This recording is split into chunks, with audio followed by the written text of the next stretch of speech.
Process management. Process management is function that includes creating and deleting a processes and providing mechanism for processes to communicate and synchronize with each other. அதாவது process அப்படிங்கிறது நாம் ஒரு ஃபைலை open பண்ணுறதே ஒரு process தான்.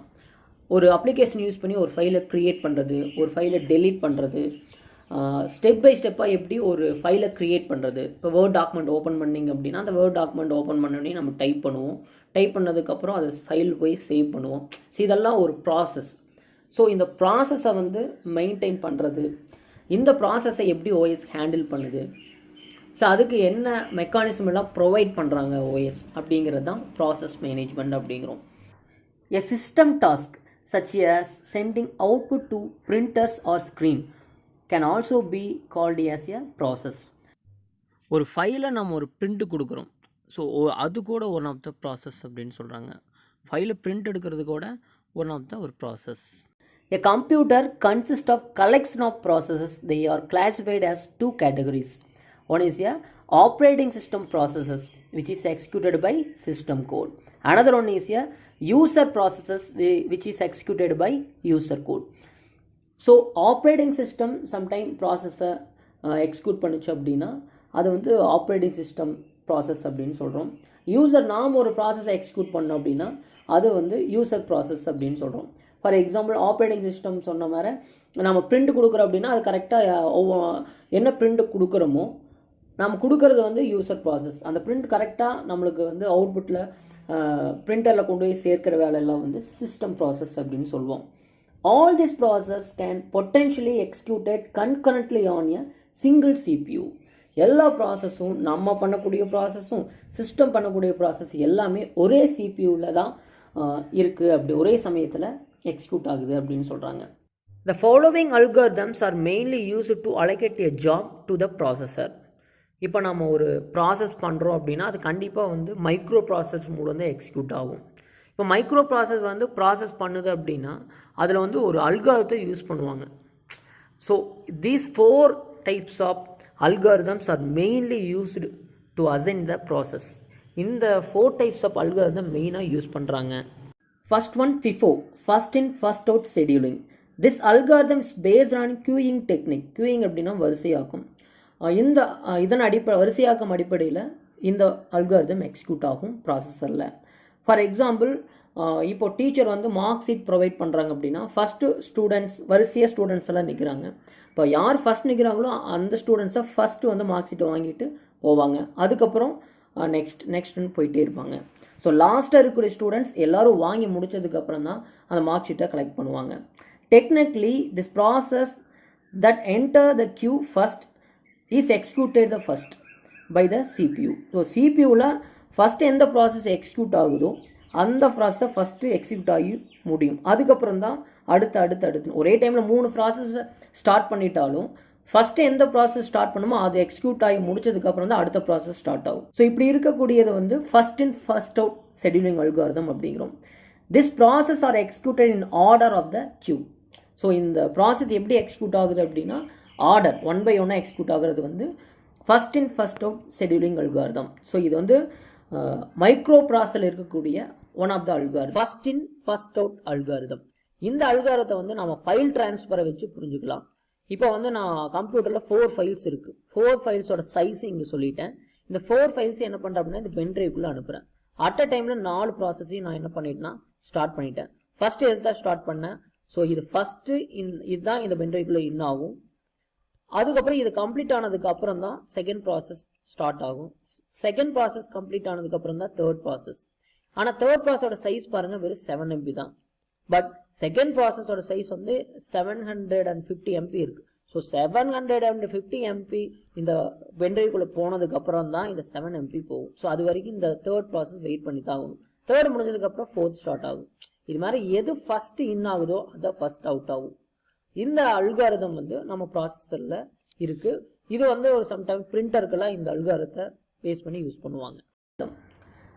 SJF, shortest job first scheduling. This is another one algorithm. This algorithm works based on the size of job being executed by the CPU. இப்போ நம்ம ஒரு ஃபைலை ட்ரான்ஸ்ஃபர் பண்ணுறோம் அப்படிங்கும்போது இந்த அல்காரிதம் நம்ம மெயினாக யூஸ் ஆகுது. For example shortest job first scheduling, இந்த அல்காரிதம் மெயினாக ஃபைல் ட்ரான்ஸ்ஃபருக்கு தான் யூஸ் பண்ணுறாங்க. அதே மாதிரி நான் 4 ஃபைல்ஸை வந்து அப்படியே பென்ட்ரைவ்க்குள்ள அனுப்புகிறேன் அட் அ டைமில். 4 ஃபைல்ஸோட சைஸ் இங்கே இருக்குது. கண்டிப்பாக ஃபஸ்ட்டு எது வந்து ரிசீவ் ஆகும் பென்ட்ரைவ்க்குள்ள அப்படின்னு கேட்டிங்கன்னா இந்த 7 MB தான் ரிசீவ் ஆகும். காரணம் எப்படின்னா எது ஷார்ட்டாக இருக்கோ அதை ஃபஸ்ட்டு ரிசீவ் ஆகும். 4 ப்ராசஸும் அட் அ டைமில் ஸ்டார்ட் பண்ணாலும் இந்த 700 MB செகண்ட் ப்ராசஸ் வந்து நம்ம அதிகமாக இருக்குது, அதனால இதுதான் லாஸ்ட்டாக ரிசீவ் ஆகும். எது ஷார்ட்டாக இருக்கோ அதுதான் ஃபஸ்ட் எக்ஸிக்யூட் ஆகும். இதே ஃபர்ஸ்ட் அண்ட் ஃபர்ஸ்ட் அவுட்டில் நீங்கள் பார்த்தீங்க அப்படின்னா 700 MB கம்ப்ளீட் ஆனதுக்கப்புறம் தான் தேர்ட் ஸ்டார்ட் ஆகுது. ஆனால் இது மூணுமே அட் அ டைமில் ஸ்டார்ட் ஆகும்போது இந்த ஏபிசி மூணுமே ஸ்டார்ட் பண்ணுதுன்னு வைங்க, ஃபர்ஸ்ட் ரிசீவ் ஆகுறது 7 MB, அதுக்கப்புறம் 50 MB, அதுக்கப்புறம் தான் இந்த பி ப்ராசஸ் ஸ்டார்ட் ஆகும். ஸோ இது மாதிரி 4 ப்ராசஸ் ஸ்டார்ட் பண்ணும்போது எது ஷார்ட்டாக இருக்கோ அதுதான் ஃபர்ஸ்ட் பென்ட்ரைவ்க்குள்ள ரிசீவ் ஆகும். ஆக்சுவலாக ஃபைல்ஸ் டிரான்ஸ்ஃபருக்கு இந்த அல்காரிதம் தான் இப்போ வரைக்கும் யூஸ் பண்ணிட்டு இருக்காங்க.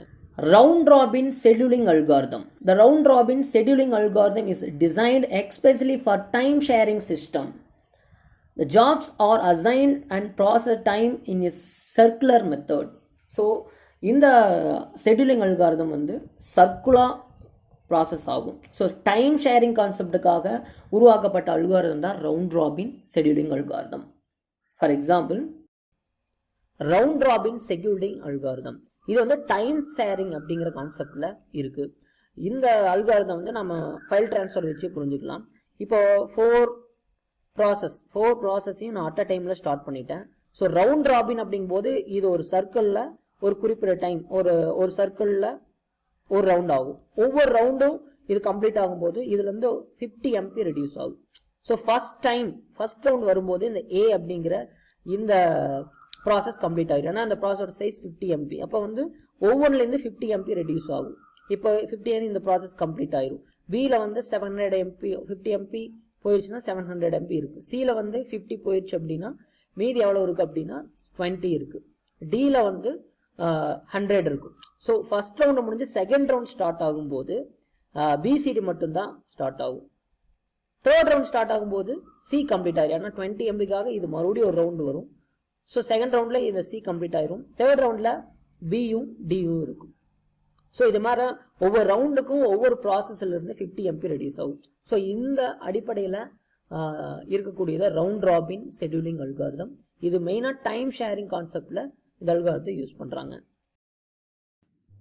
Based on priority, the given job is assigned based on priority. The job which has higher priority is more important than other jobs. இப்போ 4 ஜாப்ஸ் இருக்குது அப்படின்னா 4 ஜாப்ஸில் எந்த ஜாப்ஸ்க்கு நம்ம ப்ரையாரிட்டி கொடுக்குறோம் அதை தான் ஃபஸ்ட்டு CPU எக்ஸிக்யூட் பண்ணும். ஃபார் எக்ஸாம்பிள் இங்கே பார்த்தீங்கன்னா 4 ப்ராசஸ் இருக்குது.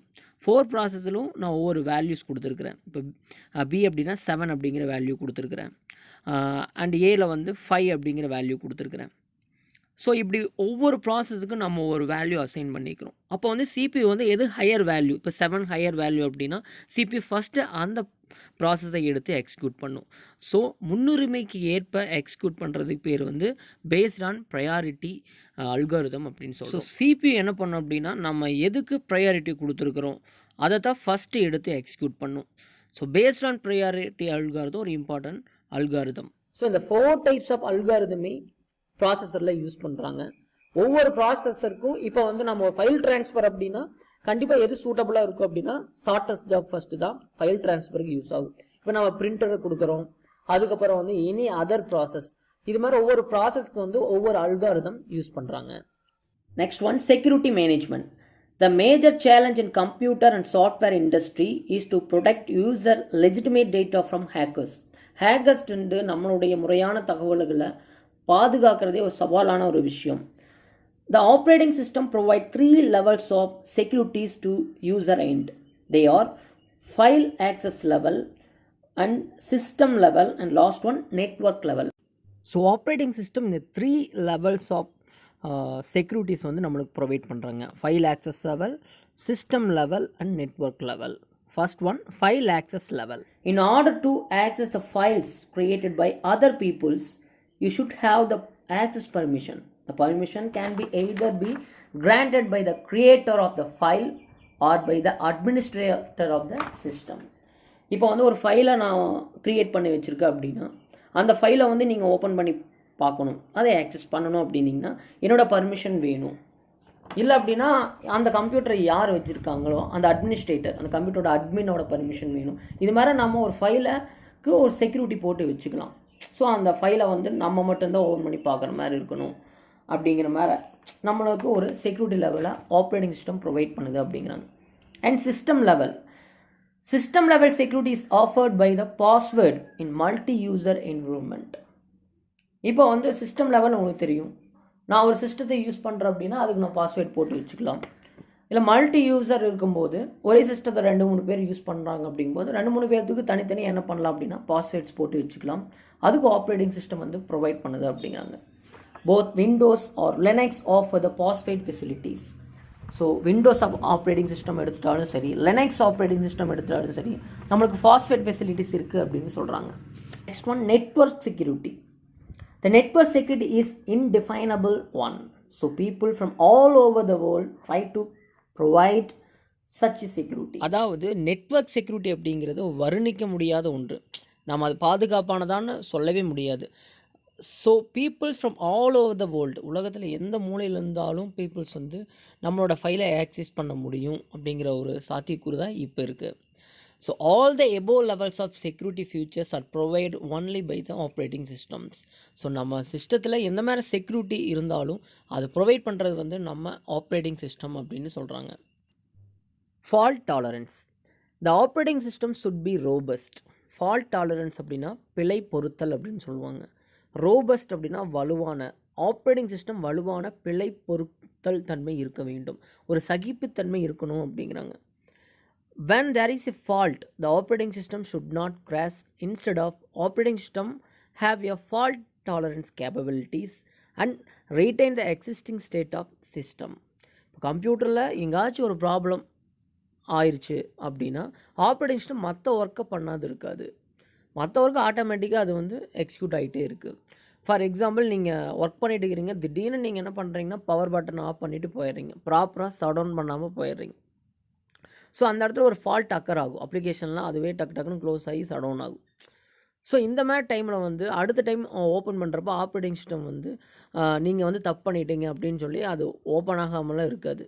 ஆட்டோமேட்டிக்காக அடுத்து வந்து அதை நீங்கள் தப்பு செஞ்சிட்டீங்க, இருந்தாலும் அதை பொறுத்துக்கொள்ளும் தன்மை வந்து ஆப்ரேட்டிங் சிஸ்டத்துக்கு இருக்குது அப்படிங்கிறாங்க. இப்போ பிரிண்டர் ஒர்க் ஆக மாட்டேங்குது அப்படிங்கிறதுக்காக மற்ற வேலையில் அது செய்யாமல் இருக்காது, அந்த வேலையை அதை ஆட்டோமேட்டிக்காக செஞ்சுட்டே தான் இருக்கும் அப்படிங்கிறாங்க. ஸோ ஆப்ரேட்டிங் சிஸ்டத்தில் ஃபால்ட் டாலரன்ஸ் கேப்பபிலிட்டிஸ் இருக்குது அப்படின்னு சொல்கிறாங்க. இது very important 3 mark question. So functions of operating சிஸ்டத்தில் பார்த்தீங்கன்னா memory management, process management and security management and fault tolerance and user interface இதெல்லாம் பார்த்துட்டோம். ரிமைனிங் இருக்கக்கூடிய file management, multi processing, time sharing இதெல்லாம் வந்து நெக்ஸ்ட் கிளாஸில் பார்க்கலாம். டிஸ்ட்ரிபியூட்டட் ஆப்ரேட்டிங் சிஸ்டம்னு ஒரு 5 மார்க் கொஸ்டின் இருக்குது, இதெல்லாம் நெக்ஸ்ட் வீடியோவில் நாம் பார்க்கலாம். தேங்க்யூ.